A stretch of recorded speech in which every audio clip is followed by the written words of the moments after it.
апатқа ұшыраған елестер.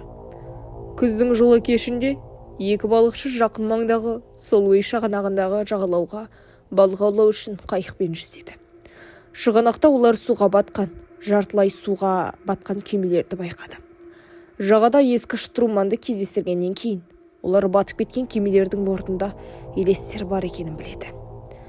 Аллан Каннингем, публицист, ежелгі шотланд балладаларын оқыды. Сонымен қатар Лондонда парламенттік репортер болды. Әңгіме алғаш рет 1821 жылы Лондон журналында жарияланған болар еді. Содан бері ол көптеген өзгерістерге ұшырады. Желіде бұл оқиғалардан көптеген нұсқалары бар. Соларды бірін біз жариялауға дайындап қойдық. Чарльз Эмен. Алабама штатының Мобайл қаласының қақ-ортасынан Шіркеу көшесіндегі зираттың ежелгі құлпытастарының арасында жұмбақ пен аңызға оранған ағаш бар. Бұл оқиға 1825 жылы Чарльз Бойнгтон қылмыс жасамаған дарға асу арқылы өлім жазасына кесілген кезде болды. Неліктен оның есімін атаған Бойнгтон емен осы оқиғаның символына айналды. Ол әлі күнге дейін паранормаларды зерттеушілерді қызықтырады. Бұл жер туралы толығырақ Яндекс.Дзен арнасынан оқығаның үшін. Экуба. Габон мен экваторлық Гвинеяда тұратын фан халқының мифологиясындағы зұлым рух. Әдетте Экуба әртүрлі формаларды қабылдауға қабілетті сатқын рух ретінде сипатталады. Ол құрбандарын алдау үшін адамдарға, жануарларға немесе тіпті жансыз заттарға айналуы мүмкін. Оның қатысуы көбінесе қауіп пен алаңдаушылық сезіммен бірге жүреді, және оның әрекеттері ауру, жазатайым оқиғалар немесе тіпті өлім сияқты қайғылы салдарға келеді. Көптеген басқа жындар сияқты Экубада фан халқының ауызша дәстүріне маңызды рөл атқарды. Оның опасыз әрекеттері мен қауіпті реинкарнациялары беріліп, әңгімелер ұрпақтан ұрпаққа созылды. Мәдени дәстүрлер мен рәсімдерді сақтаудың маңыздылығын ескертеді және еске салады.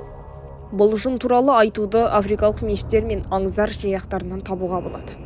Бұл кітаптарды Кэтрин Хейк немесе Дэвид Браун Африка мифтері мен аңыздары сияқты зерттеулер жиналды.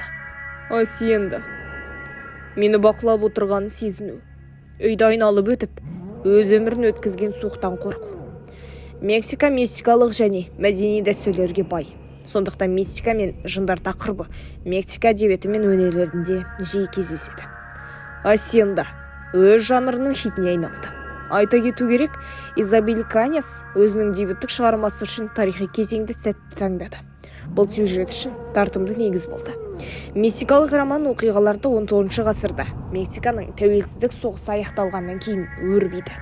Және бұл контент бүкіл әлемге барысына назарын тыс қалмады. Рецензенттер готикалық құсымдардың өткір сәттері мен психологиялық вице-президенттері жоқ екенін айтты. Бірақ бәрібір езгі атмосфера мен қараңғы отбасылық құпиялар кітапты өте қызықты етеді. Егер сіз готикаға жақын болсаңыз, онда Асиенда. Егер сіз онымен кенеттен таныс болмасаңыз, сізге ұнауы керек. Қараңғылықта. Инквизиция сарайы. Мехико қаласының тарихи орталығында орналасқан және қаланың ең көрнекті сәулет ескерткіштерінің бірі болып табылады. Бұл ғимарат 18 ғасырда салынған және 1834 жылы жойылғанға дейін қасиетті кеңсе трибуналарының үйі болған. Онда діни адасушылықтар мен суымдарға қатысты соттар мен жауап алулар болған. Мұнда көптеген қараңғы оқиғалар болды. Сондықтан табиғаттан тыс оқиғалар шетте қала алмады. Ғимараттың аумағында және оның айналасында жауап алу мен өлім жазасына кесудің қатыгез әдістерінен зардап шеккен өлгендердің елестері мен рухтары өмір сүреді деп саналады. Көптеген келушілер мен жергілікті тұрғындар ғимараттың ішінен әсіресе түнде біртүрлі дыбыстарды, қадамдарды, айқайлар мен столдарды естідік деп есімдейді. Басқаларды жертөледен қызықсыз азаптардың елестерінде көрдік дейді. Оғаш жерлер. Апатқа ұшыраған елестер. Негізгі бөлім. Күздің жылы кешінде екі балықшы жақын маңдағы Солвей шығанағы жағалауында балық аулау үшін қайықпен жүзетінін айтқан болатынбыз. Барлығын тыңдау үшін Яндекс подкасттарында немесе Apple подкастта қолжетімді. Бұны айту үшін әрдайым өзіңнің құқығың болу керек. Ал бұл оқиғаны өздеріңіз тыңдасаңыздар, ол өте қызықты. Бір түрлі әңгімелер. Жындар. үнді мифологиясындағы зұлым рухтар өлген денелерге енуімен танымал және көбінесе зираттары мен желеу орындарына байланысты. Бұлардың басқа жындардан айырмашылығы виталдар зұлымдықтың көрінісі ғана емес, сонымен қатар айлакерлік пен даналыққа ие болады. Үнді мифологиясы мен қазіргі танымал мәдениеттің кейбір әңгімелерінде маңызды рөл атқарды. Мүмкін виталардың ең танымал бейнесі алғашқа ілулі тұрған мәйт витала Панчевишачи немесе виталаның 25 әңгімесі жинағында ұсынылған. Онда мәйтке қоныстанған жын патша айтады. Олардың әрқайсының соңында жын сұмдық шымбақ қойды. Виталардың бейнелері үнді мәдениетінде ерекшеленеді. Олар бұны зомбилер мен вампирлер арасындағы өлмегендер ретінде көрсетеді. Жын-перілердің күрделі табиғатын бейнелейді.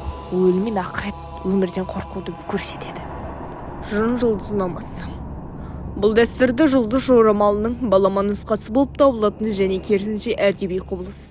Дәстүрлі жұлдыз жорамалдарынан айырмашылығы жын-перілер астрологияға адам табиғатының қараңғы аспектілерінің объективі арқылы қарауға және толғасын қараңғы жақтардан қабылдауға мүмкіндік береді. Мұндай жұлдыз жорамалдағы әрбір белгілі бір жынмен немесе оның жағымсыз қасиеттерін бейнелейтін қараңғы ақиретпен байланысты. Жындар адамдардың тағдырына әсер етіп, олардың өміріне әртүрлі сынақтары мен азғырулар әкеледі деп саналады. Өлгендер тұратын мекен. Тана Торанша, Индонезияның Сулавеси аралындағы бірегей мәдени дәстүрлерімен, әсіресе өлгендерге табынумен байланысты аймақ. Торанчи деп аталатын жергілікті тұрғындар әлемнің түкпір-түкпірінен мистика зерттеушілердің назарын аудартатын ежелгі әдет-ғұрыптар мен нанымдардан сақтайды. Тана Торанша мәдениетінің ең көрнекті ерекшеліктерінің бірі олардың күрделі және ұзақ желеу рәсімдері. Марқұмның денесі бальзамдалады және үлкен желеу рәсімін өткізуге жеткілікті қаражат жиналғанға дейін бірнеше ай немесе тіпті жылдар бойы отбасы үйінде сақталады. Осыдан кейін мәйіт салтанатты түрде желенгеннен кейін жерге көшіріледі. Бірнеше жыл сайын Торанчи манане рәсімін өткізеді. Онда олар ата-бабаларының денесін эксгумациялайды, тазартады және жаңа шапан киеді. Осыдан кейін мумиялар салтанатты түрде ауыл арқылы өтіп тірілер мен өлілер арасындағы байланысқа жанатады. Бұл рәсім бақылаушылар үшін ерекше болғанына қарамастан жергілікті тұрғындар үшін терең және мәдени оқиғаға ие. Арендира. Бұл атау Латын Америкасындағы кең таралған. Егер біз әдеби шығармаларға жүгінетін болсақ, онда Габриэль Гарсия Мárquezдің жылдық жалғыздық романын осы атаудың ең танымал бірі деп атауға болады. Алайда оңтүстік Америка мифологиясында Эрендира әртүрлі мағынаға ие болуы мүмкін. Мысалға, қазір Колумбия мен Панамада тұратын чипча үндістерінің бір нұсқасы бойынша Эрендира бұл зұлым рух. Ол сиқырлы азғыру күшіне ие және әдемі әйелдің кейпіне ене алады. Ер адам Эрендираның ықпалына түскенде, ол оның қолында болады деп сенеді. Иканга. Ормандарда немесе қараусыз қалған жерлерде тұратын оңтүстік Африкадағы Хосакалканың мифологиясындағы жын-перілер. Иканга оның мерекесін бұзатындарға немесе оның назарын аудартатынға ауру, апат және өлім жібереді деп саналады. Сыртқы түрін өзгерту үшін қабілетімен танымал, көбінесе ұзын шашты, ұзын тіршілік иесі ретінде сипатталады. Оның құрбандарына қорқыныш мен үрей туғызуға мүмкіндік беретін мистикалық күштері мен әртүрлі күштері көп. Иканги айналасындағы мифология әртүрлі қауымдастықтар мен аймақтарда әртүрлі болуы мүмкін, бірақ оның жын ретіндегі рөлі өзгермейді. Иканги туралы сілтемелер әртүрлі әдеби шығармаларда, әсіресе Хосакалканың мәдениеті мен мифологиясына арналған шығармаларда кездеседі. Мысалға, Фольклор институтының журналы, онда оңтүстік Африкадағы сиқырлы мен мифологиясын қоса алғанда әртүрлі аспектілер көп талқыланады. Өлім арбасы. Латын Америкасы елдердің мифологиясында өлім арбасы өлгендердің жанын жинайды немесе оның көргендерге жақын арада өлімді білдіретін деп сенеді. Оның жақындауы түнде құрдымға кеткендерді естейтін сиқырланған дөңгелектер мен темірдің дыбысымен бірге жүреді. Арбаның суреттері әртүрлі болуы мүмкін. Біреуі оны елес арба мен басқаларын қызыл көзі жылтқыштармен таныстырады. Басқалары бұл белгісіз күшпен басқарылатын арбалар жоқ екеніне толықтай сенімді. Айырмашылықтарға қарамастан оның орықшы және дрейжер ретіндегі рөлі басқа әлемнен өзгеріссіз. Оңтүстік Америка елдерінің әдебиеттерінде вагонның бейнесі туралы әңгімелері бар. Онда айлакер арбаны алды, өлімнен қашып үлгерді. Бұл әңгімелер ирландиялық Мас Джек туралы аңызға ұқсас. Ол шайтанды алдай алды, бірақ қарғысқа ұшырады және асқарға фонарь түрінде жерді мәңгілікке кезіп жүрді. Өлімді бейнелейтін арба мен вагон театр сахналарында немесе Санта Муэрте культімен байланысты халықтық мерекелерде де көп кездеседі.